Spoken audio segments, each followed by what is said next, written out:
So, a couple of impacts of racism. The first one is internalized oppression. Internalized oppression is when the way our external oppressor or the oppressive system views, values, and treats us becomes the way we view, value, and treat ourselves. Howard Thurman said, if we are despised long enough, we eventually despise ourselves. In my opinion, this is the most insidious, the most damaging dynamic of racism.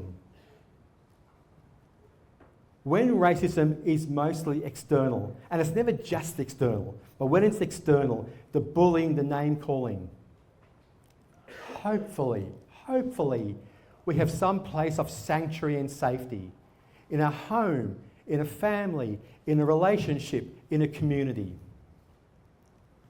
But once that racist narrative takes place, takes residence inside our own head, it's there 24/7. Drip feeding its toxic narratives into our belief systems, undermines our self-esteem, erodes our confidence, it distorts what we think we are capable of. So one of the challenges of creating an anti-racist organisation is when that person in front of us, our team member, is underperforming, not meeting expectations. When is it a capability issue or a confidence issue or just an engagement issue? And when is it a lack of confidence or energy due to internalised oppression? And if it's the latter, what's our role, if anything, in supporting that person through that process? That's a great question for leaders to ask as we build an anti-racist organisation, to see what looks like underperformance through the lens of internalised oppression. Does that make sense?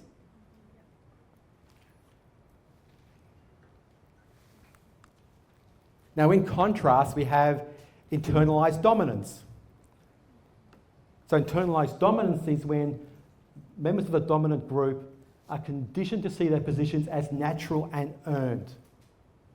And to internalise, they are more deserving of society's resources.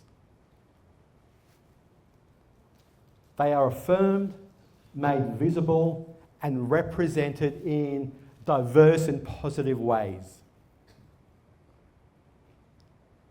So the way this shows up in groups and organisations and teams, it's the person who feels free to just take up space in a meeting, take up time at the expense of other people. It's the person who believes their opinion, their perspective is more important than other people's perspective. It's the person who believes that success should just flow to them relatively easily. These are all behavioural indicators of internalised dominance. And these two dynamics are tricky. Internalised oppression and internalised dominance. They're tricky because of intersectionality, right? So as a person of colour, I have to grapple with internalised oppression. But then as a cisgendered heterosexual man in a society where there are elements of homophobia, transphobia and sexism, I have internalised dominance.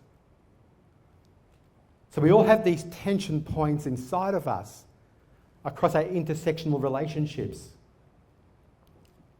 So this is why this work is challenging, because so much of it is about our internal work. So this work, I believe, of building an anti-racist organisation needs to happen in 3 dimensions simultaneously. The first dimension at a system or a cultural level. How do we create anti-racist systems and cultures, inclusive systems and cultures? The second dimension is interpersonal, between people. How are we conscious of unconscious bias, of microaggressions, of how we stereotype people, of the impact of our actions on other people. And the third dimension is the internal or intrapersonal, intrapsychic level.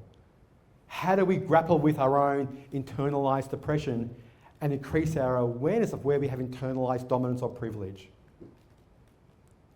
Because I believe every time we work to liberate ourselves from a sense of internalized oppression or domination, we begin to transform the culture we live in.